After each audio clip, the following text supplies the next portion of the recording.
नमस्ते दोस्तों, स्वागत है आपका हिंदी नॉवल स्टोरी एक्सप्लेनर में, जहां हर कहानी एक नई दुनिया का दरवाजा खोलती है। यहां आपको सिस्टम, रोमांस और मैजिक जैसी अलग अलग तरह की कहानियां मिलेंगी जो आपको एक जादुई और रोमांचक सफर पर ले जाएंगी। तो आइए इस अद्भुत सफर में आगे बढ़ते हैं।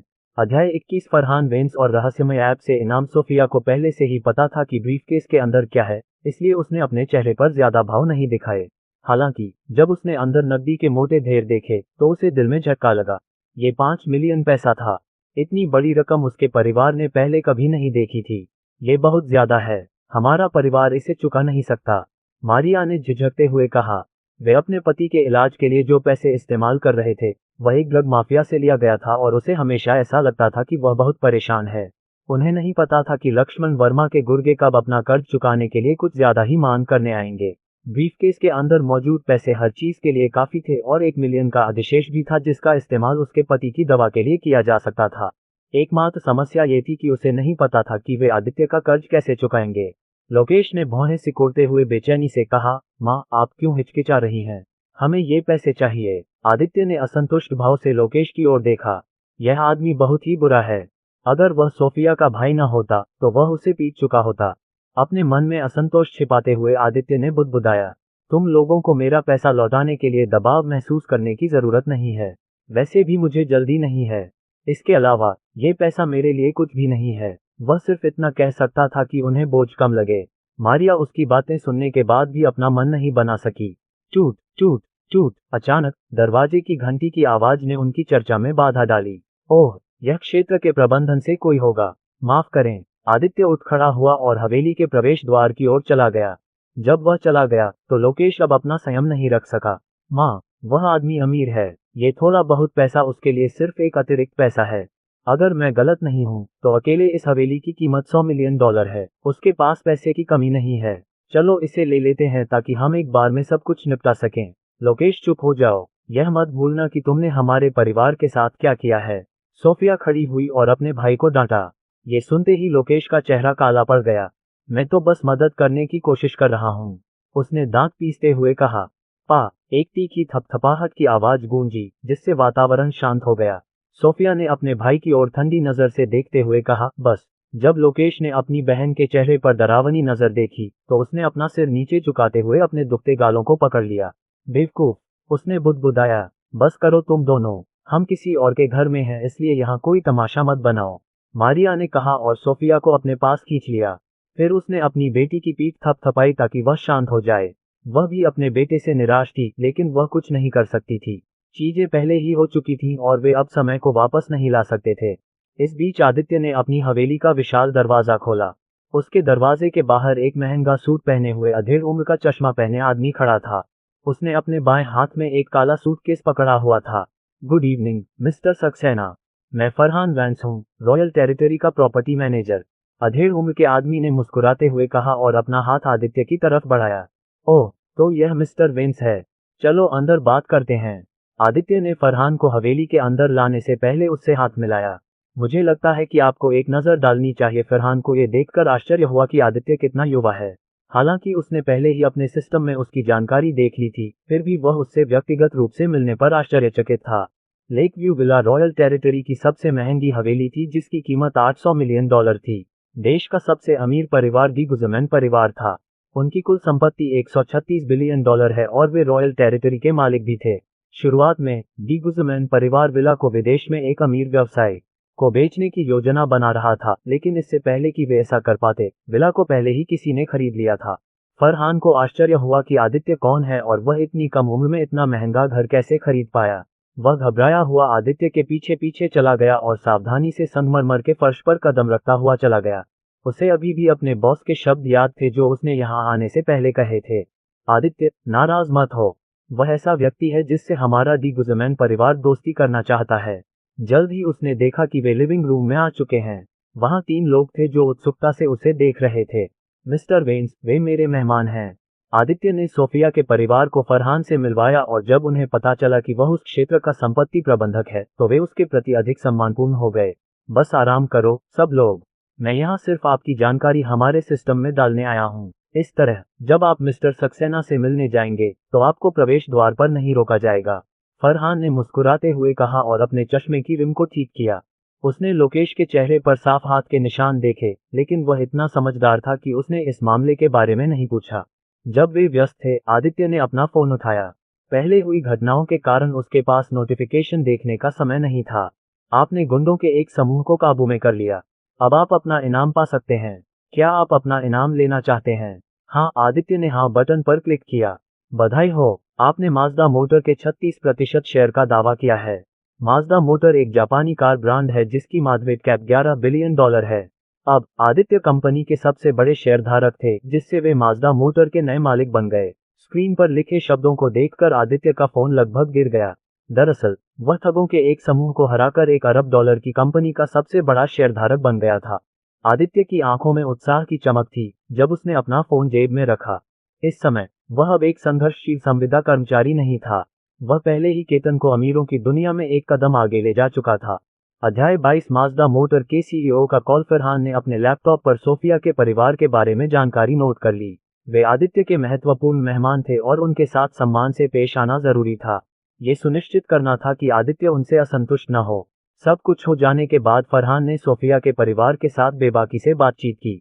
वह बहुत बातूनी था और जल्द ही माहौल दोस्ताना हो गया। पूरे समय आदित्य सिर्फ अपना फोन देख रहा था, लेकिन किसी को उसकी हरकतों पर कोई एतराज नहीं था। उन्हें नहीं पता था कि आदित्य को माज़दा मोटर के मौजूदा अध्यक्ष और सीईओ मात्सुशिमा मोरो का एक टेक्स्ट मैसेज मिला था। वह आदित्य से पूछ रहा था कि उसे कॉल करने का सबसे सही समय कब होगा। आदित्य जब मात्सुशिमा मोरो को जवाब टाइप कर रहा था, तो अचानक उसे फरहान की आवाज सुनाई दी। मिस्टर सक्सेना, मुझे जल्दी जाना है। मुझे अभी कुछ काम निपटाने हैं। आदित्य ने अपना सिर घुमाया और देखा कि फरहान अपनी घड़ी पर समय देख रहा है। यह एक स्पष्ट इशारा था, इसलिए उसने तुरंत अपने चेहरे पर मुस्कान के साथ जवाब दिया, ठीक है, मैं तुम्हें बाहर भेज दूंगा। ये सुनकर फरहान ने हल्के से सिर हिलाते हुए कहा, आपको परेशान करने की कोई जरूरत नहीं है मिस्टर सक्सेना। नहीं, मैं जिद करता हूँ। आदित्य खड़ा हो गया और फरहान को उसे अस्वीकार करने नहीं दिया। ये देखकर फरहान सिर्फ मुस्कुराकर बुदबुदाया, अगर आप जिद करें। फिर उसने सोफिया के परिवार की तरफ अपना सिर घुमाया और कहा, सबसे पहले मैं विदा लूंगा सब लोग। अलविदा मिस्टर वेन्स। फरहान ने सिर हिलाया और आदित्य के साथ हवेली से बाहर चला गया। हवेली से बाहर निकलते ही फरहान ने आदित्य को अपना बिजनेस कार्ड देते हुए कहा, आपके सहयोग के लिए शुक्रिया मिस्टर सक्सेना। अगर आपको किसी चीज की जरूरत हो तो बस मुझे फोन कर दीजिएगा। अलविदा। वह झुककर अपनी कार की ओर चल पड़ा जो हवेली के सामने खड़ी थी। बाय। आदित्य ने उसे हाथ हिलाकर इशारा किया और अपना बिजनेस कार्ड रख लिया। उसे थोड़ी शर्मिंदगी महसूस हुई क्योंकि उसके पास अपना बिजनेस कार्ड नहीं था। Ring ring ring. अचानक आदित्य का फोन बजा और उसने तुरंत फोन उठाया। Good evening mister Matsushima. Farhan ने जब ये नाम सुना तो उसके दिल में एक झटका सा लगा। वह धीरे धीरे आगे बढ़ा और आदित्य की आवाज सुनी। उसने जो थोड़ी बहुत जानकारी सुनी उससे उसे पता चला कि आदित्य दरअसल माज़दा मोटर के सीईओ से बात कर रहा था। हालांकि माज़दा मोटर उन बड़े कार ब्रांड्स जितनी मशहूर नहीं थी, फिर भी यह $1 बिलियन की कंपनी थी। उसे आश्चर्य हुआ कि आदित्य का उनके सीईओ से क्या रिश्ता था। मुझे बॉस को इसकी सूचना देनी चाहिए, उसने मन ही मन सोचा और कार के अंदर चला गया। इस बीच आदित्य अभी भी फोन पर मात्सुशिमा मोरो से बात कर रहा था। मी सक्सेना, माज़दा मोटर का एक प्रतिनिधि जल्द ही आपसे मिलने आएगा। वह आपके साथ स्थानांतरण प्रक्रियाओं को संभालेगा। मुझे बहुत खेद है कि मैं व्यक्तिगत रूप से नहीं आ सका। कंपनी में बहुत सारे महत्वपूर्ण मामले हैं जिनके लिए मेरी उपस्थिति की आवश्यकता है। मात्सुशिमा की अंग्रेजी बहुत अच्छी नहीं थी, लेकिन फिर भी समझ में आ रही थी। आदित्य से बात करते समय वह सम्मानजनक लग रहा था। कोई बात नहीं, तुम्हें इसकी चिंता करने की जरूरत नहीं है, आदित्य ने जवाब दिया। कॉल के बाद वह हवेली के अंदर चला गया। तभी उसे लोकेश के चेहरे पर लाल हाथ का निशान दिखाई दिया। इस आदमी ने जरूर कुछ ऐसा कहा होगा जिससे दोनों महिलाएं नाराज हो गई होंगी। ये सोचकर वह मन ही मन हंसा। क्या तुम लोगों ने कोई फैसला कर लिया है? उसने उनके सामने सोफे पर बैठते हुए पूछा। मुझे लगता है कि तुम्हें एक नजर डालनी चाहिए। मारिया ने सोफिया की ओर देखा और देखा कि उसकी बेटी अपना सिर हिला रही है। आदित्य, हम पैसे स्वीकार करेंगे और वादा करते हैं कि हम तुम्हें पैसे वापस कर देंगे, मारिया ने आदित्य के चेहरे की ओर देखते हुए कहा। यह युवक शायद उसकी बेटी से 2 साल छोटा था, लेकिन वह पहले से ही जीवन में बहुत सफल था। वह चाहती थी कि उसका बेटा उससे कुछ सीखे। अच्छा, उस स्थिति में मैं 4 मिलियन लूंगा और लक्ष्मण वर्मा को व्यक्तिगत रूप से भुगतान करूंगा। तुम्हें मेरे साथ चलना होगा, आदित्य ने लोकेश की ओर देखते हुए कहा। लोकेश ने जब उसकी बातें सुनी तो वह चौंक गया। तुम चाहते हो कि मैं तुम्हारे साथ चलूं? नहीं, मैं वहां वापस नहीं जाना चाहता। उसने डरते हुए अपना सिर हिलाया। वह लक्ष्मण वर्मा का चेहरा फिर से नहीं देखना चाहता था। आदित्य ने भौहें सिकुड़ी और ठंडे स्वर में बुदबुदाया, मैं आपकी अनुमति नहीं मांग रहा हूँ। मैं तो आपको कह रहा हूँ कि आप मुझे वहां ले चलें। मारिया और सोफिया कुछ कहना चाहती थी, लेकिन उन्हें समझ नहीं आ रहा था कि क्या कहें। लक्ष्मण वर्मा के इलाके में जाना खतरनाक था और वे नहीं चाहती थी कि कुछ हो। हालांकि आदित्य ने पहले ही कह दिया था, इसलिए वे चुपचाप स्थिति को देख सकती थीं। उसके दबंग रूप को देखकर लोकेश को वह दृश्य याद आ गया जब आदित्य लक्ष्मण वर्मा के गुंडों को आसानी से पीट रहा था। अंत में वह अनिच्छा से भरे चेहरे के साथ केवल अपना सिर हिला सका। ठीक है, अच्छा, चलो, समय बर्बाद मत करो। चलो। आदित्य ने लोकेश का कंधा पकड़ा और एक हाथ से उसे आसानी से उठा लिया। लोकेश की हिम्मत नहीं हुई कि वह आगे बढ़े। उसे डर था कि आदित्य उसे घूंसा मार देगा। वह बस इतना ही कर सकता था कि उस आदमी को घसीटता हुआ अपनी बहन और मां की तरफ याचना भरी नजरों से देखता रहे। अपने भाई की दयनीय हालत देखकर सोफिया ने ठंडी सांस ली। मारिया ने आह भरते हुए दूसरी ओर देखा। तुम दोनों यहाँ रह सकते हो। ऊपर कोई भी कमरा चुन सकते हो। बस मालिक के बेडरूम में मत जाना। अगर भूख लगे तो रसोई से जो भी खाना पसंद हो ले लेना। आदित्य ने सोफिया और मारिया से कहा। ठीक है, सावधान रहो। अगर तुम्हें लगे कि यह सुरक्षित नहीं है तो तुरंत पुलिस को बुलाओ। मारिया ने चिंतित होकर कहा। आप निश्चिंत रहें, मैं इस लड़के को सुरक्षित वापस ले जाऊंगा। आदित्य ने मुस्कुराते हुए लोकेश के कंधे पर थपथपाया। किसी अज्ञात कारण से लोकेश ये सुनकर कांप उठा। माँ, मैं वहां नहीं जाना चाहता। उसने चिल्लाते हुए आदित्य की पकड़ से छूटने की कोशिश की। हालांकि ऐसा लग रहा था जैसे उसे किसी ने जकड़ रखा हो। वह अपने हाथ को हिला भी नहीं पा रहा था। आदित्य ने उसे कुछ और कहने का मौका नहीं दिया और लोकेश को हवेली से बाहर खींच लिया। लोकेश की चीखें गूंजती रहीं, लेकिन किसी ने उसकी मदद नहीं की। हवेली के अंदर मारिया ने प्रार्थना की कि वे दोनों सुरक्षित वापस आ जाएं।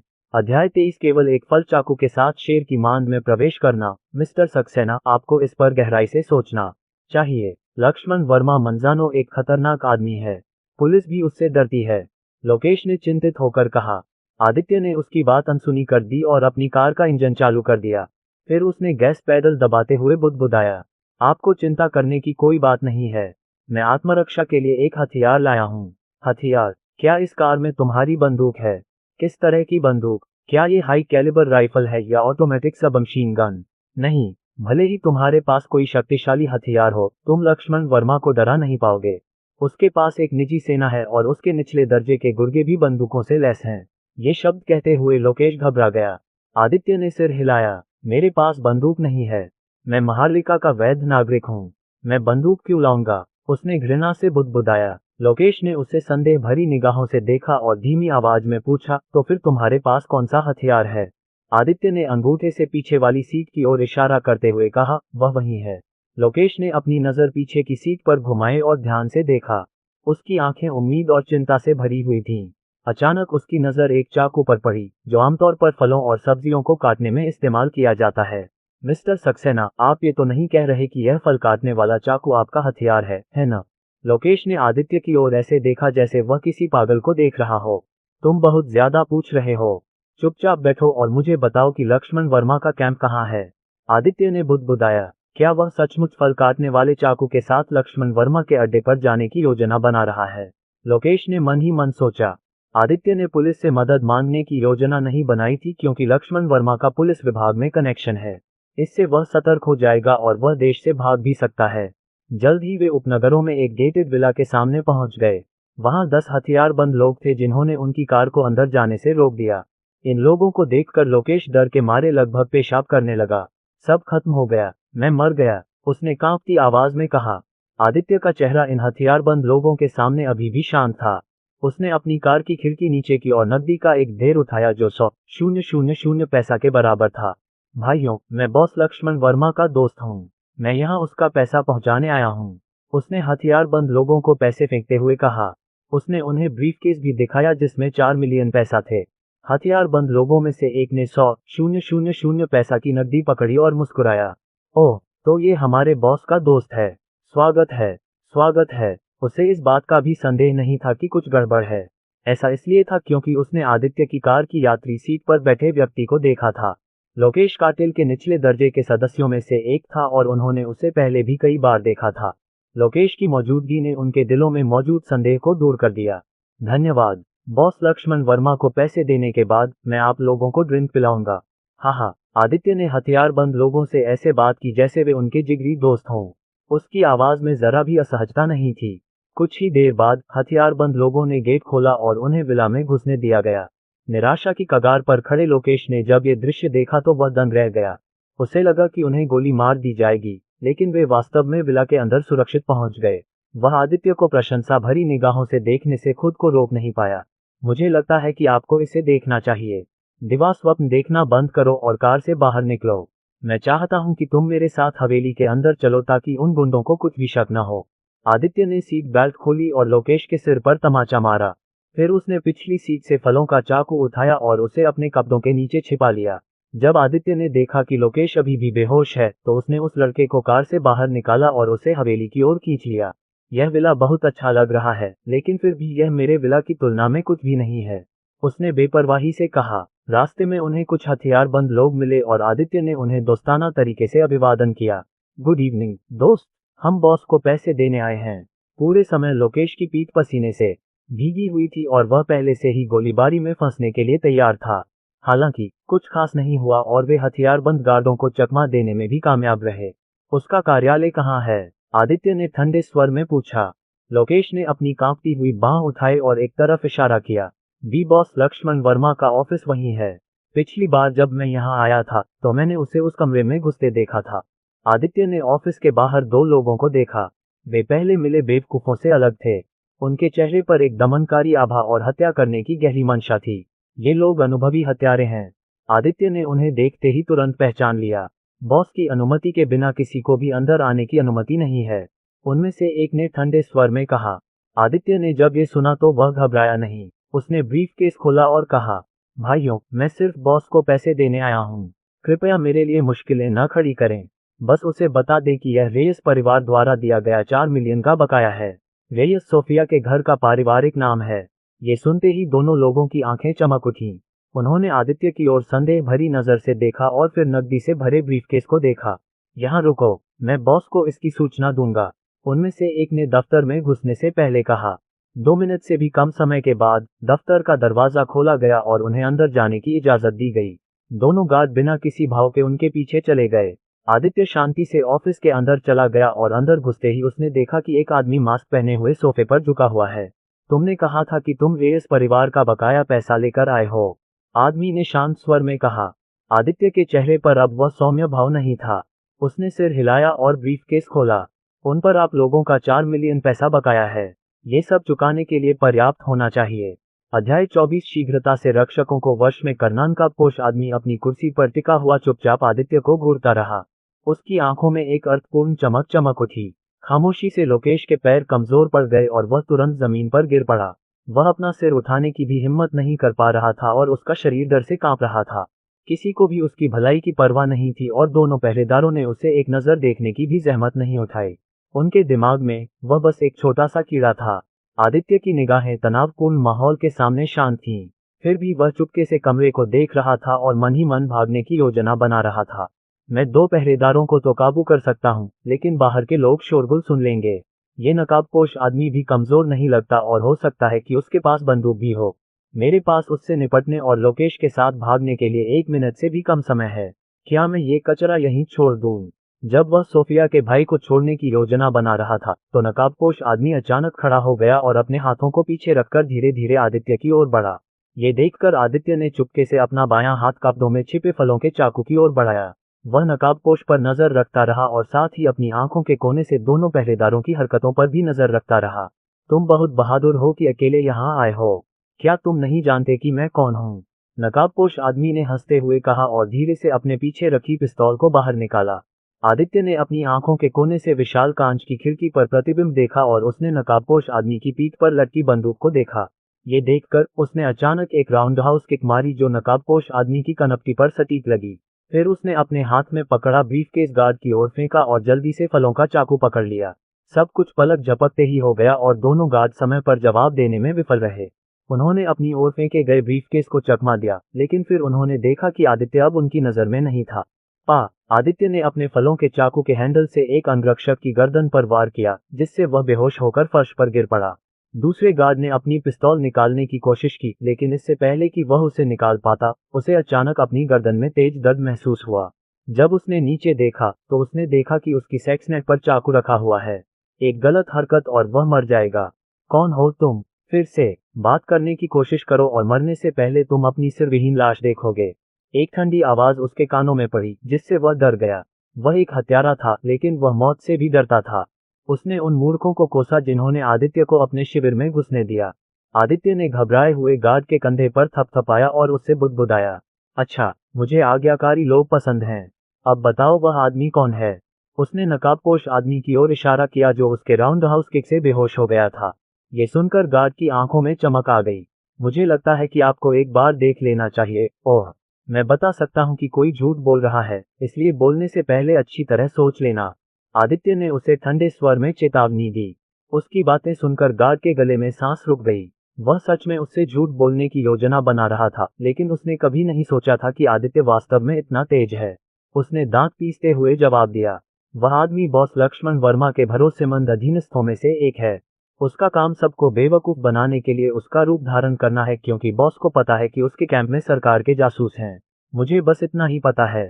ठीक है, जानकारी के लिए धन्यवाद। अब तुम अपने दोस्तों के पास जाकर सो सकते हो। आदित्य ने चाकू के हैंडल से उस आदमी की गर्दन पर वार करते हुए कहा। उसने उन्हें नहीं मारा क्योंकि वह इस समय लक्ष्मण वर्मा मंजानों से झगड़ा नहीं करना चाहता था। उसके पास एक सुपर सैनिक का अनुभव और कुछ धन हो सकता है, लेकिन यह एक विशाल ड्रग कार्टेल के खिलाफ लड़ने के लिए पर्याप्त नहीं था। आदित्य ने लोकेश को घूर कर देखा और उसे चुप रहने को कहा। फिर उसने ब्रीफकेस उठाया और उसे टेबल पर रख दिया। उसने उस पर एक नोट भी चिपका दिया जिसमें लिखा था, वेयस परिवार का कर्ज चुका दिया गया है, उनसे दूर रहो। सब कुछ संभालने के बाद आदित्य ने खिड़की से झांका कि कहीं किसी ने स्थिति पर ध्यान तो नहीं दिया है। जब उसने देखा कि बाहर खड़े लोगों को अभी भी कुछ पता नहीं है, तो वह नकाबपोश आदमी की तरफ दौड़ा और उसकी पैंट की जेब से फोन निकाला। फिर उसने उस आदमी के फिंगरप्रिंट से फोन खोला। उसने कॉन्टैक्ट्स खोले और वहां कुछ नहीं देखा। फिर उसने मैसेज चेक किए और पाया कि सिर्फ एक मैसेज था। यह एक अनाम नंबर से आया मैसेज था। आदित्य ने उस नंबर को अपने फोन में सेव किया और जल्दी से मैसेज पढ़ लिया। सुनिश्चित करें कि खिलौने समय पर भेजे जाएं। ये संदेश की विषय वस्तु थी, एक छोटा संदेश जिसमें बहुत सारी जानकारी थी। आदित्य का मानना था कि संदेश में जिन खिलौनों का उल्लेख किया गया था, वे संभवतः ड्रग्स थे जिन्हें वे पहुंचाने के लिए थे। इसे भेजने वाले एकमात्र व्यक्ति या तो लक्ष्मण वर्मा या ड्रग कार्टेल के शीर्ष कुत्ते थे। आदित्य के पास ज्यादा समय नहीं था। उसने घबराए हुए लोकेश को पकड़ लिया और उसे ऊपर खींच लिया। जब उसने देखा कि वह आदमी बेकाबू होकर कांप रहा है, तो उसने उसके चेहरे पर जोरदार तमाचा मारा। उठो मूर्ख, यहाँ से जाने का समय हो गया है।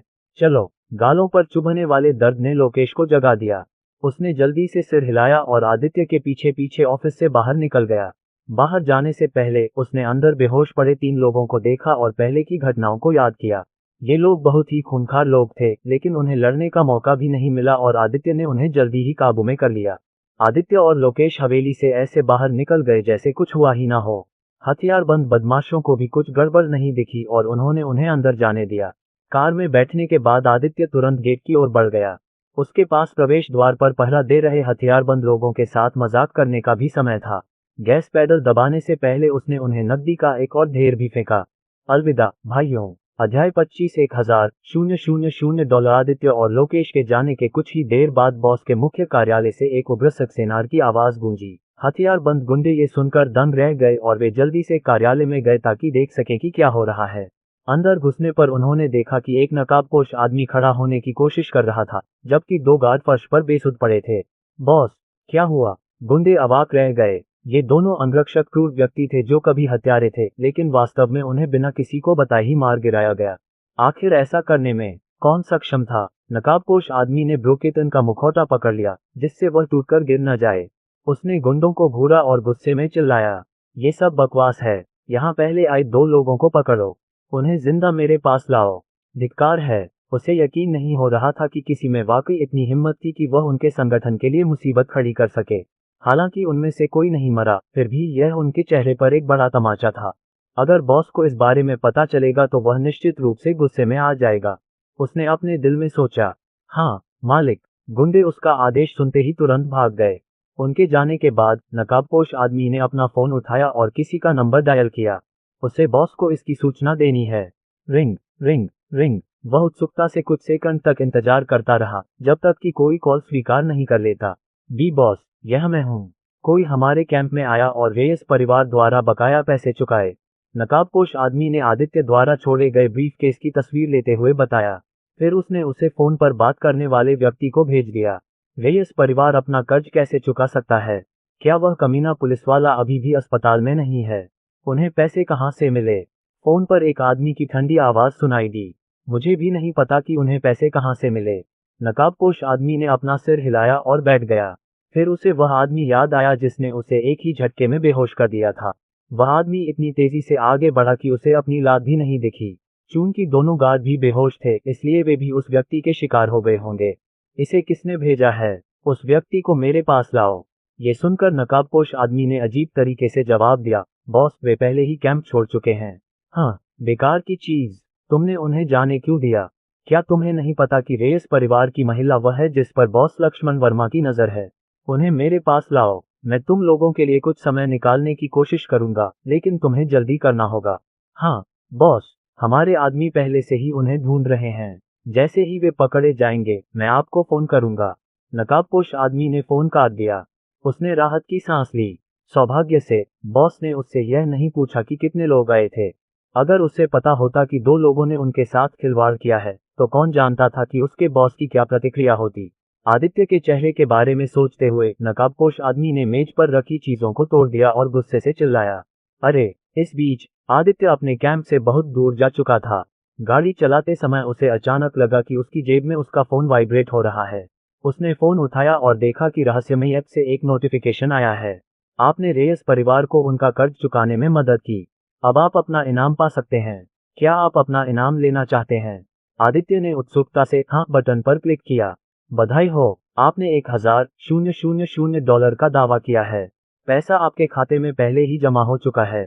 मुझे लगता है कि आपको इस पर एक नज़र डालनी चाहिए। जब उसने अपने द्वारा दावा किया गया इनाम देखा तो उसने तुरंत अपने संदेश खोले और अपने बैंक से एक संदेश देखा जिसमें बताया गया था कि उसे $1000 प्राप्त हुए हैं।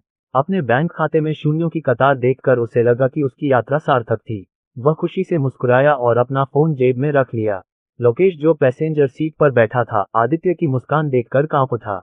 उसने खुद से कहा कि वह भविष्य में कभी भी इस आदमी की अवज्ञा नहीं करेगा।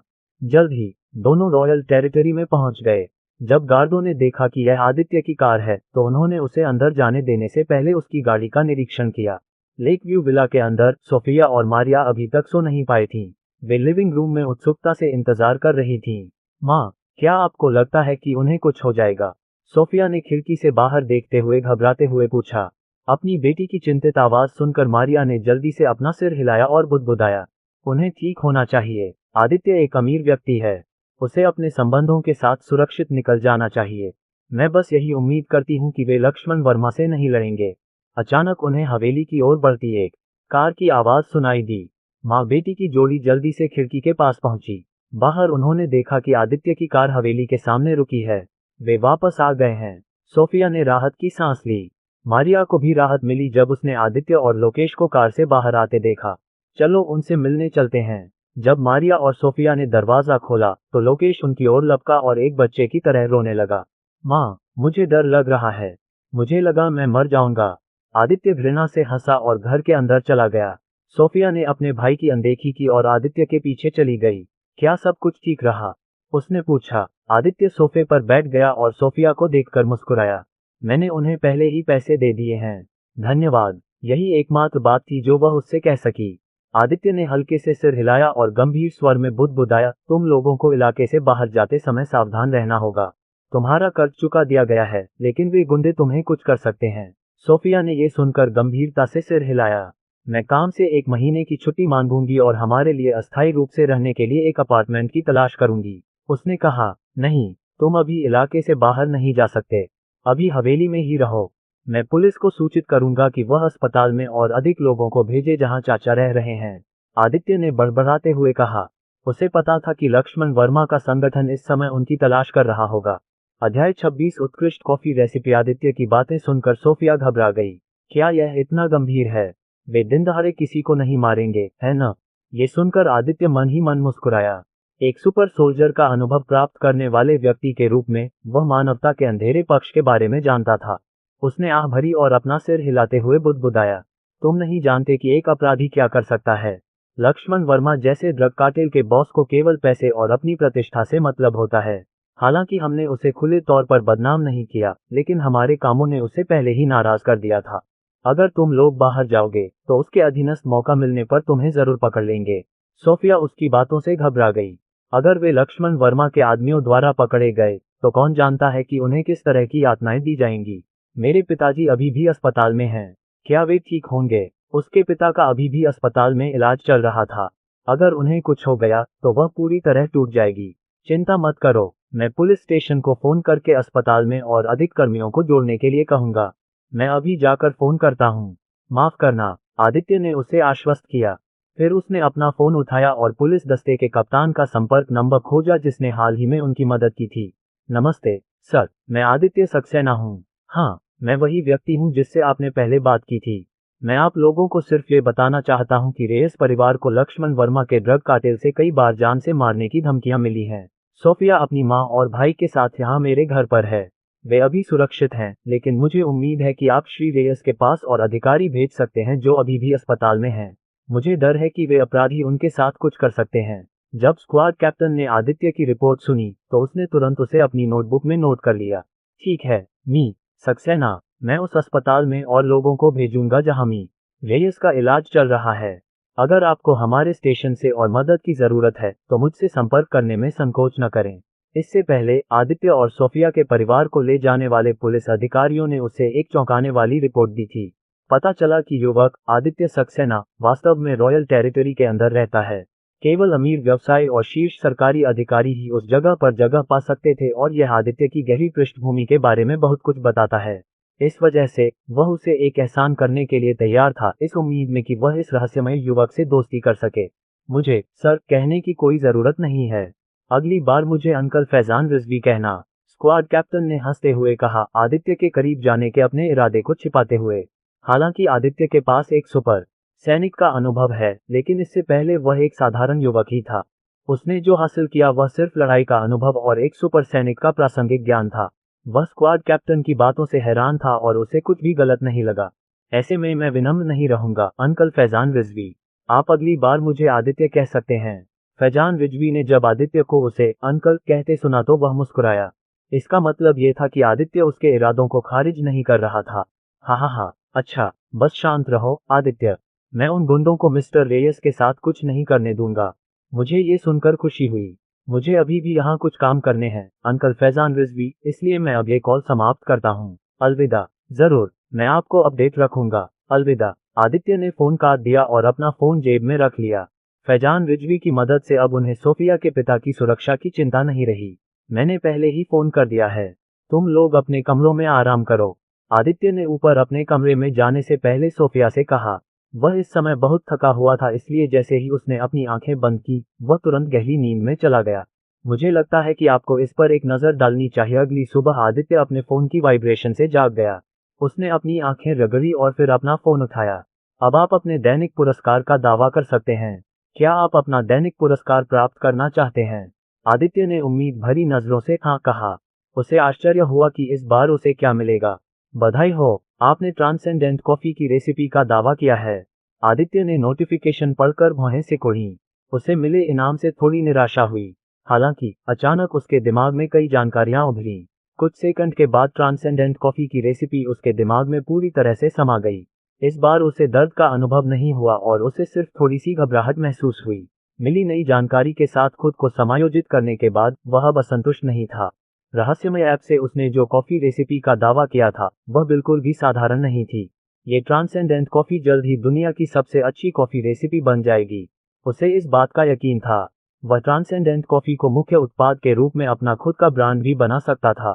आदित्य सीधा बैठ गया और अपने मन में एक योजना बनाई। अब उसके बैंक खाते में बहुत सारा पैसा है और यह उसकी अपनी कॉफी शॉप बनाने के लिए पर्याप्त से भी अधिक है। वास्तव में वह अपने पैसे से 10 हाई एंड कॉफी शॉप बना सकता था। हालांकि अपने सारे पैसे यूं ही निवेश करना एक मूर्खतापूर्ण कदम होगा। मैं माजदा मोटर की ट्रांसफर प्रक्रिया से निपटने के बाद इस बारे में फिर से सोचूंगा, उसने खुद से कहा। आदित्य ने नीचे जाने से पहले गर्म पानी से नहाया। जब वह लिविंग रूम में गया तो उसकी नाक में एक खुशबूदार गंध आई। उसने गंध का पीछा किया और देखा कि मारिया और सोफिया रसोई में खाना बना रही थीं। ये देखकर वह तुरंत उनके पास गया।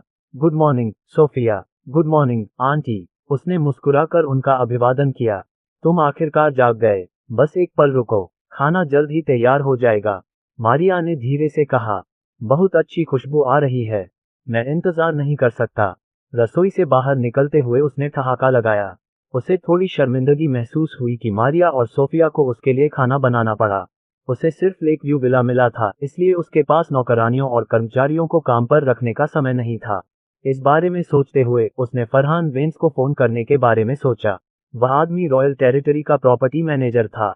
फरहान शायद उसे कुछ समय में कुछ लोगों को काम पर रखने में मदद कर सके। अध्याय 27 मजदूरों की तलाश है। माजदा मोटर के प्रतिनिधि का फोन। आदित्य अपने कमरे में वापस गया और फरहान का बिजनेस कार्ड ढूंढने लगा। फिर उसने उस लड़के का नंबर अपने फोन में सेव किया और उसे कॉल किया। कुछ देर बाद ही फोन कनेक्ट हुआ और उसने फरहान की सम्मानजनक आवाज सुनी। गुड मॉर्निंग मिस्टर सक्सेना, आज मैं आपकी क्या मदद कर सकता हूँ? यह आदमी वास्तव में जानता है कि यह मैं हूँ। आदित्य थोड़ा हैरान था, लेकिन इस बारे में गहराई से सोचने पर उसे एहसास हुआ कि फरहान के लिए उसका संपर्क नंबर जानना स्वाभाविक ही था, क्योंकि वह रॉयल टेरिटरी का प्रॉपर्टी मैनेजर था। आखिरकार उसके पास क्षेत्र के मकान मालिकों की जानकारी तक पहुंच है। गुड मॉर्निंग फरहान, यह इस तरह है, मुझे विला के प्रबंधन में मदद करने के लिए कुछ लोगों की जरूरत है, लेकिन मेरे पास इंतजार करने का समय नहीं है। क्या आप मेरी मदद कर सकते हैं और मुझे कुछ भरोसेमंद लोगों की सिफारिश कर सकते हैं? बेशक, मैं इसका ध्यान रखूंगा मिस्टर सक्सेना। मुझे बस 2 घंटे दीजिए और मैं इन लोगों की जानकारी लेकर वहां पहुंच जाऊंगा। फरहान आदित्य का विश्वास जीतने के लिए इस अवसर का लाभ उठाना चाहता था। यह आदमी रहस्य से भरा हुआ था और यहाँ तक कि उसका बॉस भी उसके बारे में जानने को उत्सुक था। अच्छा, बस मुझे फोन कर देना। आदित्य फरहान के जवाब से संतुष्ट था। वह आदमी वाकई काबिल था। उसने उसे अपना निजी बटलर रखने पर भी विचार किया, लेकिन इससे फरहान मुश्किल में पड़ जाता, इसलिए उसने इस विचार को त्याग दिया। ठीक है, बस मेरी खुशखबरी का इंतजार करो मिस्टर सक्सेना, फरहान ने जवाब दिया। आदित्य ने फोन काट दिया। फिर नीचे जाकर देखा कि मारिया और सोफिया पहले से ही डाइनिंग टेबल पर खाना परोस रही थीं। यहाँ तक कि उपद्रवी लोकेश भी पहले से ही खाने का इंतजार कर रहा था। यहाँ आओ और बैठो, मारिया ने उसे देखकर मुस्कुराई। धन्यवाद। आदित्य ने उनके साथ बैठकर खाना खाया। उन्होंने जो खाना पकाया था वह बहुत स्वादिष्ट था और वे बेतरतीब बातों पर बातचीत कर रहे थे। माहौल सौहार्दपूर्ण था और वे कुछ समय के लिए लक्ष्मण वर्मा की बात भूल गए थे। खाने के बाद आदित्य ने बर्तन धोने की पेशकश की, लेकिन मारिया ने तुरंत मना कर दिया। हम तुम्हें बर्तन कैसे धोने दे सकते हैं? तुम बस आराम करो और हमें घर के काम करने दो। मारिया ने उसे धीरे से डाइनिंग एरिया से बाहर धकेल दिया ताकि आदित्य उसकी बात से सहमत हो सके। चूंकि उसके पास करने को कुछ नहीं था, इसलिए उसने अपना इंस्टाग्राम खोला और हवेली की बालकनी पर अपनी एक तस्वीर खींची। उसने फोटो देखी और संतुष्टि में सिर हिलाया। बुरा नहीं है, मुझे ये फोटो पोस्ट करनी चाहिए। आदित्य ने फोटो के लिए उपयुक्त कैप्शन के बारे में बहुत सोचा, लेकिन कुछ मिनट सोचने के बाद भी उन्हें कुछ नहीं सूझा। अंत में उन्होंने बिना कैप्शन के फोटो पोस्ट कर दी। उन्होंने इसे एडिट करने की भी जहमत नहीं उठाई। वह इंस्टाग्राम पर सक्रिय नहीं था और उसके केवल 100 से कुछ ज्यादा फॉलोअर थे। उनमें से ज्यादातर उसके स्कूल के साथी और हाई स्कूल के सहपाठी थे। अपना पहला पोस्ट अपलोड करने के बाद उसने समय बिताने के लिए रील देखी। बीप बीप बीप, अचानक उसका फोन वाइब्रेट हुआ और उसने तुरंत ध्यान दिया कि फरहान उसे कॉल कर रहा है। ये देखकर उसकी आंखें चमक उठी और उसने कॉल उठाया। नमस्ते मिस्टर सक्सेना, मैंने कुछ लोगों की जानकारी एकत्र की है। मैंने उनकी पृष्ठभूमि की जांच कर ली है और वे भरोसेमंद लोग हैं। मैं अभी गाड़ी चला रहा हूँ। मैं कुछ ही मिनटों में आपके विला में पहुंच जाऊंगा, फरहान ने उत्सुकता से फोन पर कहा। ठीक है, बहुत बहुत धन्यवाद, आदित्य ने बड़बड़ाया। जल्द ही आदित्य ने फरहान की कार को गेट से गुजरते देखा। वह जल्दी से उससे मिलने नीचे गया। फरहान, मुझे खुशी है कि तुम यहाँ हो। आदित्य ने चेहरे पर मुस्कान के साथ उस आदमी से हाथ मिलाया। मुझे लगता है कि तुम्हें एक नजर डालनी चाहिए, फरहान ने मुस्कुराते हुए जवाब दिया। आपकी सेवा करना मेरे लिए सम्मान की बात है मिस्टर सक्सेना। चलो अंदर जाकर बात करते हैं। आदित्य उसे लिविंग रूम में ले आया। उसने सोफिया से फरहान के लिए चाय बनाने को भी कहा। यहाँ उन लोगों की जानकारी है जिन्हें मैं आपको सुझाना चाहता हूँ श्री सक्सेना। कृपया उन पर एक नजर डालें और मुझे बताएं कि आप किसे काम पर रखना चाहते हैं। फरहान ने उसे एक फोल्डर दिया जिसमें 50 से अधिक लोगों की व्यक्तिगत जानकारी थी। आदित्य ने फोल्डर लिया और एक एक करके जानकारी जांची। उसे अपने कर्मचारियों को काम पर रखने में सावधानी बरतनी थी क्योंकि वह अपने घर में सांप नहीं लाना चाहता था। हालांकि फरहान ने उसे उनके व्यक्तित्व के बारे में आश्वस्त किया, फिर भी उसे सावधान रहना पड़ा। लगभग 1 घंटे तक उन्हें जांचने के बाद आदित्य ने सूची में से 12 लोगों को चुना। क्या आप इन लोगों को बुला सकते हैं और उन्हें कल सुबह यहाँ आने के लिए कह सकते हैं? मैं उनका व्यक्तिगत रूप से साक्षात्कार करना चाहता हूँ। अगर कुछ भी गलत नहीं हुआ तो मैं उन सभी 12 लोगों को काम पर रख लूंगा। फरहान ने आदित्य द्वारा चुने गए लोगों की जानकारी अलग अलग की। फिर उसने सिर हिलाकर जवाब दिया, चिंता मत करो मिस्टर सक्सेना, मुझे यकीन है कि वे आपके लिए काम करने में रोमांचित होंगे। अच्छा, आदित्य ने हंसते हुए कहा। फिर उसने फरहान से कुछ बातें की, लेकिन तभी उसका फोन अचानक वाइब्रेट हो गया। ये किसी अनजान नंबर से कॉल था। ये देखकर आदित्य ने अपनी भौहें सिकुड़ी और फरहान की तरफ माफी मांगते हुए देखा। माफ कीजिए, मैं पहले ये कॉल लूंगा। कोई बात नहीं, फरहान ने मुस्कुराते हुए सिर हिलाया। उसे जरा भी बुरा नहीं लगा। वह जानता था कि आदित्य जैसे लोग व्यस्त रहते हैं, इसलिए उनके पास ढेर सारे फोन कॉल आना सामान्य बात है। इस बीच आदित्य फोन उठाने से पहले ही ऊपर चला गया। हेलो, ये कौन है? नमस्ते श्री सक्सेना, मेरा नाम हयाशी केतनजी है। मैं माजदा मोटर का महाप्रबंधक हूँ। मैं कंपनी द्वारा स्थानांतरण प्रक्रिया को संभालने के लिए भेजा गया प्रतिनिधि हूँ। मैं अभी निनोए एक्विनो अंतर्राष्ट्रीय हवाई अड्डे पर पहुंचा हूँ। ये सुनकर आदित्य हैरान रह गया। उसे उम्मीद नहीं थी कि माजदा मोटर का प्रतिनिधि इतनी जल्दी आ जाएगा। ओह, तो यह मिस्टर हयाशी है। क्या आप चाहते हैं कि मैं आपको लेने के लिए किसी को भेजूं? आपको परेशान करने की कोई जरूरत नहीं है मिस्टर सक्सेना। वैसे क्या आप अभी उपलब्ध हैं या आज आपके पास कोई और अपॉइंटमेंट है? केतनजी ने सम्मानपूर्वक पूछा। क्या ऐसा है? आज मेरे पास करने को कुछ नहीं है, आदित्य ने जवाब दिया। ऐसी स्थिति में क्या हम स्थानांतरण प्रक्रिया के लिए आज मिल सकते हैं? जरूर, मैं तुम्हें एक रेस्तरां का पता भेजूंगा। चलो दोपहर के भोजन पर वहीं मिलते हैं। ठीक है, मुझे तो ये अच्छा लगता है। Good bye. आदित्य ने फोन काट दिया और फोन नंबर सेव कर लिया। फिर उसने केतनजी को एक रेस्टोरेंट का पता भेजा। अध्याय 28 हयाशी केतनजी से मुलाकात। केतनजी को पता भेजकर आदित्य वापस लिविंग रूम में चला गया। फरहान अभी भी वहीं बैठकर चाय पी रहा था। फरहान, मुझे बहुत खेद है। आज मेरा एक महत्वपूर्ण अपॉइंटमेंट है, इसलिए मैं तुम्हारे साथ यहाँ नहीं रुक सकता। मैं अगली बार तुम्हें खाना खिलाऊंगा। आदित्य फरहान से बस माफी ही मांग सकता था। आखिरकार उसे उम्मीद नहीं थी कि माजदा मोटर का प्रतिनिधि इतनी जल्दी आ जाएगा। फरहान को जरा भी गुस्सा नहीं आया। उसने सिर हिलाते हुए विनम्रता से मुस्कुराया। आपको मेरी चिंता करने की जरूरत नहीं है मिस्टर सक्सेना। आपके मामले ज्यादा महत्वपूर्ण हैं। क्या आप चाहते हैं कि मैं इन लोगों के लिए इंटरव्यू स्थगित कर दूं? आदित्य को उसकी बातें सुनकर राहत मिली। फिर उसने सिर हिलाया और जवाब दिया, इंटरव्यू टालने की कोई जरूरत नहीं है। उन्हें कल यहाँ विला में ले आओ। मैं इस मामले के लिए कुछ समय निकाल लूंगा। फरहान ने सिर हिलाया। ठीक है, मैं इसका ध्यान रखूंगा मिस्टर सक्सेना। आप निश्चिंत रहें, मुझे पता है कि मैं तुम पर भरोसा कर सकता हूँ। हाँ, मैं पहले विदा लूंगा। सोफिया, जब तक मैं दूर हूँ कृपया फरहान का मनोरंजन करो। आदित्य उसकी बातें सुनकर मुस्कुराया। जरूर, वैसे भी मुझे मिस्टर वेन से बहुत सी बातें करनी हैं। सोफिया ने धीरे से उसकी ओर देखकर मुस्कुराई। आदित्य अपने वॉक इन क्लोजेट में गए और प्रोफेशनल पोशाक पहन ली। विला से निकलने से पहले उन्होंने फरहान और सोफिया को अलविदा कहा। उसके जाने के बाद सोफिया ने फरहान की ओर देखा और पूछा, मिस्टर वैंस, क्या आप मुझे बता सकते हैं कि आदित्य लोगों को क्यों ढूंढ रहा है? फरहान ने आश्चर्य से उसकी ओर देखा।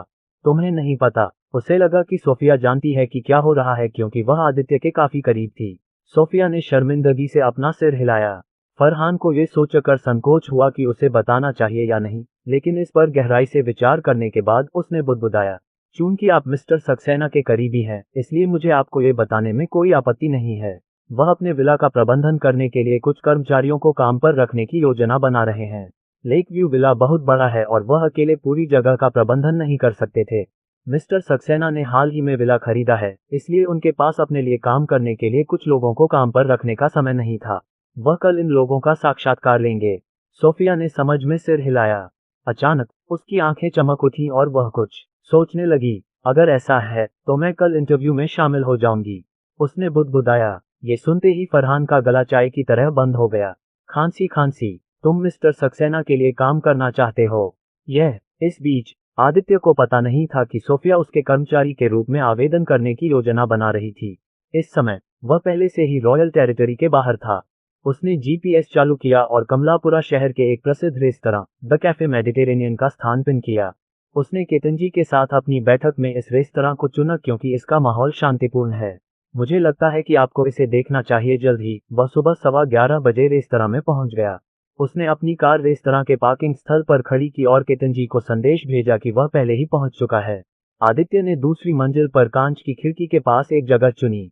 वह यहां से मुख्य सेक्शन देख सकता था और साथ ही रेस्तरां में आने जाने वाले लोगों को भी देख सकता था। आदित्य ने 12 से ज्यादा व्यंजन ऑर्डर किए क्योंकि उसे नहीं पता था कि केतन को किस तरह का खाना पसंद है। ऑर्डर देने के बाद उसे बस केतन के आने का इंतजार करना था।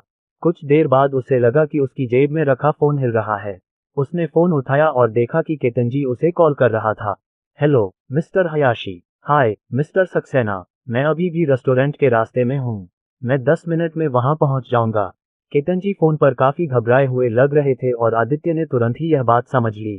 ठीक है, मैंने पहले ही हमारे खाने का ऑर्डर दे दिया है। हयाशी, आपके आने से पहले सब कुछ तैयार हो जाना चाहिए। वैसे मैं दूसरी मंजिल पर हूँ। आदित्य को थोड़ा आश्चर्य हुआ कि केतन जैसे उच्च पद के व्यक्ति वास्तव में उससे बात करते समय घबरा सकते हैं। फिर उसे एहसास हुआ कि यह समझ में आता है क्योंकि वह पहले से ही माजदा मोटर का सबसे बड़ा शेयरधारक था। इस बारे में सोचते हुए वह अपनी दयनीय स्थिति को याद किए बिना नहीं रह सका जब वह अभी भी बकाल ब्रदर्स कंपनी के लिए एक निर्माण मजदूर के रूप में काम कर रहा था। अब तक उसे अभी भी लगता था कि सब कुछ एक सपना था। किसने सोचा होगा कि उसके जैसा कोई भी व्यक्ति एक अमीर बड़ा मालिक बन जाएगा। आदित्य ने भावुक होकर आह भरी। जल्द ही उसने जो खाना ऑर्डर किया था वह आ गया। व्यंजनों की स्वादिष्ट खुशबू ने उसे उम्मीद भरी मुस्कान दे दी। अचानक एक अधेड़ उम्र का 40 वर्षीय व्यक्ति चेहरे पर एक गंभीर भाव लिए हुए रेस्तरां में दाखिल हुआ। काले टक्सीडो पहने 2 बलिष्ठ अंगरक्षक उसके एक कदम पीछे चल रहे थे। अधेड़ उम्र का यह आदमी माजदा मोटर का जनरल मैनेजर हयाशी केतन था। वह रुमाल से माथे पर पसीना पोंछते हुए थोड़ा घबराया हुआ लग रहा था। वह दूसरी मंजिल पर आदित्य को खोजते हुए उसकी निजी जानकारी देख रहा था। थोड़ी देर बाद उसने देखा कि एक युवक कांच की खिड़की के पास बैठा है जो बाहर लोगों को घूरते हुए काफी उदास दिख रहा था। उसे देखकर केतन की आंखें चमक उठीं। मिस्टर सक्सेना, उसने पुकारा। हम किसी को अपना नाम पुकारते हुए सुनकर आदित्य ने अपना सिर घुमाया और एक अधेड़ उम्र के आदमी को देखा जिसके बाल बिखरे हुए थे। वह भूरे रंग का व्यावसायिक पोशाक पहने हुए था और अपने दाहिने हाथ में चमड़े का ब्रीफकेस पकड़े हुए था। आदित्य जानता था कि जापानी लोग अपने तौर तरीकों और शिष्टाचार को लेकर बहुत सजग रहते हैं। वह खड़ा हुआ और मुस्कुराते हुए पूछा, क्या आप मिस्टर हयाशी केतन हैं? हाँ, मैं हूँ। आपसे मिलकर मुझे बहुत खुशी हुई मिस्टर सक्सेना। केतन ने सिर झुकाकर आदित्य से हाथ मिलाया। आदित्य ने बिना किसी दिखावे के अपना सिर थोड़ा नीचे कर लिया। आप भी बैठ जाए। हाँ हाँ। केतन को पता था कि आदित्य युवा है, लेकिन जब उन्होंने उसे व्यक्तिगत रूप से देखा तो वे चौंक गए। उन्हें आश्चर्य हुआ कि इतना युवा व्यक्ति माजदा मोटर का बहुसंख्यक शेयरधारक कैसे बन गया। चलो पहले खाना खा लेते हैं, हम बाद में ट्रांसफर प्रक्रिया पर चर्चा कर सकते हैं। आदित्य को ट्रांसफर प्रक्रिया पूरी करने की कोई जल्दी नहीं थी।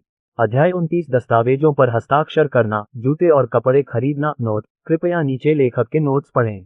खाना खाते समय आदित्य चुप रहा, जिससे हयाशी केतन बेवजह घबरा गया। उसे लगा कि उसका नया बॉस उससे नाराज है क्योंकि वह देर से आया था। वह कुछ कहना चाहता था, लेकिन जब उसने देखा कि आदित्य गहरी सोच में डूबा हुआ है तो वह कुछ नहीं कह पाया। दोपहर का खाना खाने के बाद एक वेटर उनके लिए मेज साफ करने आया। मिस्टर हयाशी, चलिए शुरू करते हैं, आदित्य ने घबराए हुए अधेड़ व्यक्ति की ओर देखते हुए कहा। हाँ मिस्टर सक्सेना। हयाशी केतन ने चमड़े का ब्रीफकेस पकड़ा और उसे खोला। अंदर एक फोल्डर था जिसमें आदित्य के हस्ताक्षर वाले दस्तावेज थे। हयाशी केतन खड़े हुए और उन्होंने फोल्डर आदित्य को थमा दिया। क्या मैं आपका पेन उधार ले सकता हूँ? आदित्य अपने साथ पेन नहीं लाया था क्योंकि वह जल्दी में यहाँ आया था। हाँ। हयाशी केतन ने अपने सूट की भीतरी जेब से एक पेन निकाला। फिर उसने दोनों हाथों से उसे आदित्य को थमा दिया। यहाँ, धन्यवाद। आदित्य ने कलम पकड़ी और फोल्डर खोला। यह एक महत्वपूर्ण दस्तावेज था और जिस क्षण उन्होंने अपने नाम पर हस्ताक्षर किए, माजदा मोटर आधिकारिक तौर पर उनके नाम पर हो जाएगी। उन्होंने दस्तावेजों को पढ़ने में अपना समय लिया और यह जांचने के बाद कि कुछ भी गलत नहीं है, उन्होंने अपना नाम लिखा और हस्ताक्षर किए। फिर उन्होंने फोल्डर को हयाशी केतन को वापस दे दिया। अधेड़ उम्र का जापानी व्यक्ति पूरे समय उसे देख रहा था, इसलिए उसे पता था कि आदित्य ने कुछ भी नहीं छोड़ा है। उसने हल्के से अपना सिर झुकाया और चेहरे पर मुस्कान के साथ अपना दाहिना हाथ आगे बढ़ाया। बधाई हो मिस्टर सक्सेना। अगर आपके पास कंपनी की दिशा के लिए कोई सुझाव है तो मुझे जरूर बताएं। आदित्य ने शांति से अपना सिर हिलाया। मैं कंपनी के प्रबंधन में हस्तक्षेप करने की योजना नहीं बना रहा हूँ। अगर कोई जरूरी काम हो जिसके लिए मेरी मौजूदगी की जरूरत हो तो बस मुझे फोन कर देना। हालांकि अब वह अंग्रेजी भाषा में पारंगत हो चुका था, लेकिन उसे कंपनी का नेतृत्व करने के बारे में पहले से कोई जानकारी नहीं थी और वह इतना घमंडी भी नहीं था कि वह ये सोचे कि वह एक बिजनेस टैलेंट है। ठीक है, मी सक्सेना। अचानक हयाशी केतन जी को कुछ महत्वपूर्ण बात याद आई और उन्होंने कहा, वैसे कंपनी अगले महीने टोक्यो में एक उत्पाद लॉन्च कार्यक्रम आयोजित करने जा रही है, जिसमें हमारा सबसे नया मॉडल माजदा CX-90 पेश किया जाएगा। मैं आपको बाद में इस कार्यक्रम के बारे में एक ईमेल भेजूंगा। मुझे उम्मीद है कि आप इसमें शामिल होने के लिए कुछ समय निकाल पाएंगे। मी सक्सेना, अगले महीने जरूर। आदित्य ने अगले महीने के लिए कुछ भी योजना नहीं बनाई थी, इसलिए उसने बिना किसी हिचकिचाहट के सहमति दे दी। एनीमे और मंगा के प्रशंसक के रूप में जापान जाना उसका सपना था। बहुत बढ़िया। कंपनी ने आपके लिए बधाई उपहार के रूप में एक कस्टमाइज्ड माजदा CX-90 बनाया है, श्री सक्सेना। बस मुझे अपना घर का पता दें और हम इसे आपके दरवाजे तक पहुंचा देंगे। हयाशी केतन जी को खुशी थी कि आदित्य इस कार्यक्रम में आएंगे। ये सुनकर आदित्य के होंठ ऊपर की ओर मुड़ गए। बुरा नहीं है, मैं तुम्हें बाद में अपना घर का पता भेज दूंगा। वह माजदा की इस कस्टमाइज्ड कार का बेसब्री से इंतजार कर रहा था। एक दूसरे से विदा लेने से पहले दोनों ने कुछ मुद्दों पर बातचीत की। आदित्य अच्छे मूड में रेस्टोरेंट से बाहर निकला। उसने घर जाने से पहले और कपड़े खरीदने का फैसला किया। वह महालिका देश के सबसे बड़े mall SM mall of Asia में गया। उसने अपनी कार भूमिगत पार्किंग में पार्क की और लिफ्ट से चला गया। वह इस जगह से पहले से ही परिचित था क्योंकि वह अपने आराम के दिनों में यहाँ उत्पादों को देखने के लिए आता था। उस समय वह बिना कुछ खरीदने के इरादे से केवल स्टोर ब्राउज करता था। मुझे लगता है कि आपको एक नज़र डालनी चाहिए। आदित्य ने मॉल में बहुत ही सहजता से घूमना शुरू किया। जब उसने एक मशहूर शू ब्रांड की दुकान देखी तो वह वहीं रुक गया और उसे देखने का फैसला किया। अब उसके पास पैसे की कमी नहीं थी, इसलिए वह पूरे आत्मविश्वास के साथ दुकान में दाखिल हुआ। सभी कर्मचारियों ने तुरंत उसकी उपस्थिति पर ध्यान दिया। उसकी लंबी ऊंचाई और पेशेवर पोशाक ने उनका ध्यान आकर्षित किया। वाह, वह बहुत सुंदर है। वह बहुत लंबा है। क्या वह बास्केटबॉल खिलाड़ी है? महिला कर्मचारी उत्साह से आपस में फुसफुसा रही थी और अपनी चमकती निगाहों से आदित्य को घूर रही थी। महालिका में 6 फुट 2 इंच के लड़के को देखना दुर्लभ था। आदित्य की तो बात ही छोड़िए, जो दिखने में औसत से ऊपर और फिट शरीर वाला था। क्या आपके पास 13.5 साइज के कैजुअल जूते हैं? आदित्य ने एक पुरुष कर्मचारी से पूछा। जब उसने आदित्य को उनकी स्थानीय भाषा बोलते सुना तो वह व्यक्ति आश्चर्यचकित रह गया। अरे, मुझे लगा कि तुम विदेशी हो क्योंकि तुम इतने लंबे हो। हाँ, हमारे पास 13.5 साइज के कुछ कैजुअल जूते हैं। बस यहीं रुको, मैं उन्हें तुम्हारे लिए ले आता हूँ। आदित्य ने उस आदमी को उत्सुकता से उनके स्टॉक रूम की ओर भागते हुए देखा तो वह हंस पड़ा। वह उस आदमी के वापस आने का इंतजार करते हुए एक सीट पर बैठ गया। अपनी आंखों के कोने से उसने देखा कि बहादुर युवतियों का एक समूह खिलखिलाते हुए उसकी तस्वीरें ले रहा था। उसने मुस्कुराकर उन्हें अनदेखा कर दिया। कुछ मिनट बाद पुरुष कर्मचारी 6 जूतों के बक्से लेकर वापस आया। सर, ये हमारे स्टोर में उपलब्ध एकमात्र साइज 13.5 कैजुअल जूते हैं। कृपया इन्हें देखें और मुझे बताएं कि क्या आपको इनमें से कोई पसंद है। आदित्य को उम्मीद नहीं थी कि उनके पास उसके साइज के 6 जोड़ी जूते होंगे। जरूर, मैं उन्हें देख लूंगा। पहले बॉक्स में एक सफेद नाइकी एयरफोर्स 1 था। यह उसके सपनों के जूतों में से एक था और जब उसने उन्हें देखा तो उसकी आंखें खुशी से चमक उठी। जहां तक बाकी 5 जोड़ी की बात है, वे भी अच्छी थी, इसलिए उसने सभी 6 जोड़ी खरीदने का फैसला किया। मैं वे सभी खरीद लूंगा। पुरुष कर्मचारी ने जब उसकी बातें सुनी तो वह मुस्कुराया। मेरे पीछे काउंटर तक आइए, सर। वह खुशी खुशी 6 डिब्बे काउंटर तक ले गया और आदित्य ने बिना किसी हिचकिचाहट के उनका भुगतान कर दिया। आपकी खरीदारी के लिए धन्यवाद, सर। थोड़ा मोटा और प्यारा कैशियर उसे देखकर मीठी मुस्कान के साथ बोला। आदित्य ने सिर हिलाया और स्टोर से बाहर निकल गया। फिर वह अपने लिए 15 से ज्यादा कैजुअल और फॉर्मल कपड़े खरीदने के लिए कुछ लग्जरी कपड़ों के ब्रांड में गया। चूंकि उसने बहुत सारे कपड़े खरीदे थे, इसलिए LV की 2 महिला कर्मचारियों ने उत्साहपूर्वक उसकी मदद करने के लिए हाथ बढ़ाया। आदित्य ने उन्हें मना नहीं किया क्योंकि उसे वाकई कुछ मदद की जरूरत थी। यह मेरी कार है, बस इसे पीछे की सीट पर छोड़ दो। आपकी मदद के लिए शुक्रिया, सुंदरियों। आप दोनों एक एक गड्डी ले सकती हैं। आदित्य ने दोनों महिलाओं को नोटों की एक गड्डी थमा दी, जिसकी कीमत 200,000 पैसा $4,000 थी। यह उनके लिए बहुत बड़ी रकम थी क्योंकि उनका वेतन केवल 25,000 पैसा $500 प्रति माह था। आदित्य की टिप उनके 4 महीने के वेतन के बराबर थी। बहुत बहुत धन्यवाद, सर। दोनों ने उनका बहुत बहुत धन्यवाद किया। वे उन्हें अपना नंबर देना भी भूल गए थे, जो शुरू से ही उनका लक्ष्य था। अध्याय 30 चैतन्य का संदेश। जगदीश सेठ के घर के बाहर पुलिस अधिकारी आदित्य वापस हवेली में गया और जब वह पहुंचा तो फरहान वहां नहीं था। लिविंग रूम में आते ही सोफिया ने उसका स्वागत किया। हेलो आदित्य, क्या तुमने लंच कर लिया? उसने मुस्कुराते हुए पूछा। आदित्य ने सिर हिलाया। मैंने पहले ही लंच कर लिया है। मुझे खेद है कि मैंने आप लोगों को सूचित नहीं किया। उसने माफी मांगते हुए कहा। ठीक है, क्या तुम पहले किसी से मिले थे? सोफिया ने उत्सुकता से पूछा। आदित्य ने सीट ली और सिर हिलाया। मैं एक सहकर्मी से मिला और हमने काम से संबंधित मामलों पर बात की। वैसे मुझे अभी याद आया कि सिटी पार्क होटल में मेरा एक यूनिट है। मैं बाद में पुलिस को फोन करूंगा ताकि वे तुम लोगों को वहां ले जा सकें। बिल्डिंग का मालिक मेरा दोस्त है। मैं उसे बता दूंगा कि तुम लोग अस्थायी रूप से मेरे यूनिट में रहोगे। आप मिस्टर मोंटेफाल्को को जानते हैं? सोफिया की आंखें आश्चर्य से चौड़ी हो गईं जब उसने उसके शब्द सुने। आदित्य ने जब उसकी प्रतिक्रिया देखी तो वह मुस्कुराया। मैं उसके बेटे टेरेंस को भी जानता हूँ। खैर, मैं अभी जाकर उन्हें फोन करता हूँ। तुम्हें अपनी माँ और अपने भाई को इस बारे में बताना चाहिए। वह खड़ा हुआ और अपनी जेब में रखा फोन उठाया। उसने फर्श पर रखे शॉपिंग बैग भी उठाए। मैं उन्हें बाद में बताऊंगी, पहले मैं तुम्हारी मदद कर दूं।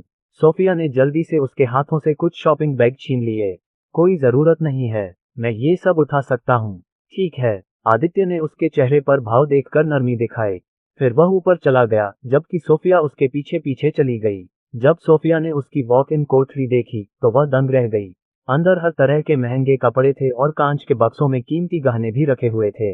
बस उन्हें यहीं रख दो, मैं बाद में टैग हटा दूंगा। आदित्य ने उसकी ओर देखे बिना ही बड़बड़ाया। हयाशी केतनजी को अपने घर का पता भेजते समय उसकी आंखें फोन पर लगी हुई थीं। ओह, ठीक है। सोफिया ने शॉपिंग बैग नीचे रख दिए और चुपचाप आदित्य को देखती रही। जब उसने देखा कि वह अपने फोन में व्यस्त है तो उसने चतुराई से उसका इंतजार किया।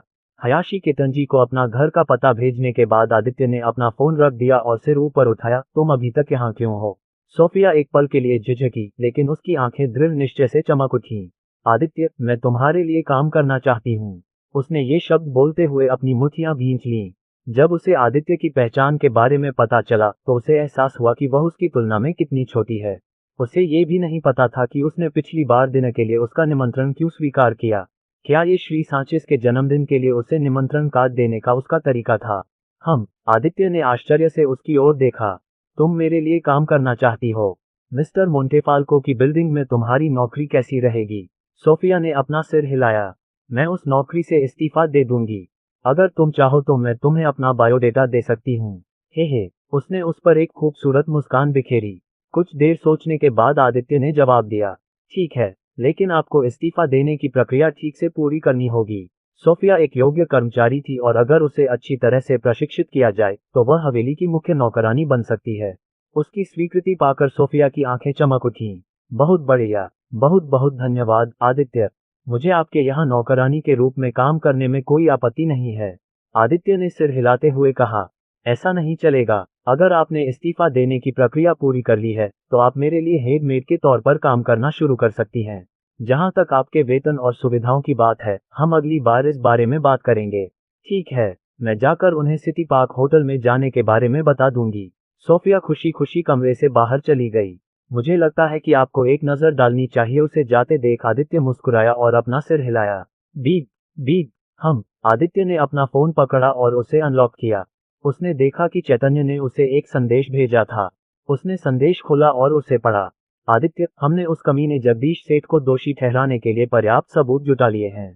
पुलिस अब उसे पकड़ने के लिए निकल पड़ी है। अगर कुछ नहीं हुआ तो शाम तक वह जेल में होगा। मैं बाद में आपको अपडेट दूंगा। संदेश पढ़ने के बाद आदित्य ने ठंडी मुस्कान के साथ कहा, उसे यही करना चाहिए। मैं उस आदमी से बाद में मिलूंगा जब वह पुलिस द्वारा पकड़ा जाएगा। मैं सलाखों के पीछे उसका बदसूरत चेहरा देखना चाहता हूँ। जगदीश सेठ ने उसे बहुत परेशान किया जब वह अभी भी बकाल ब्रदर्स कंपनी में एक निर्माण मजदूर के रूप में काम कर रहा था।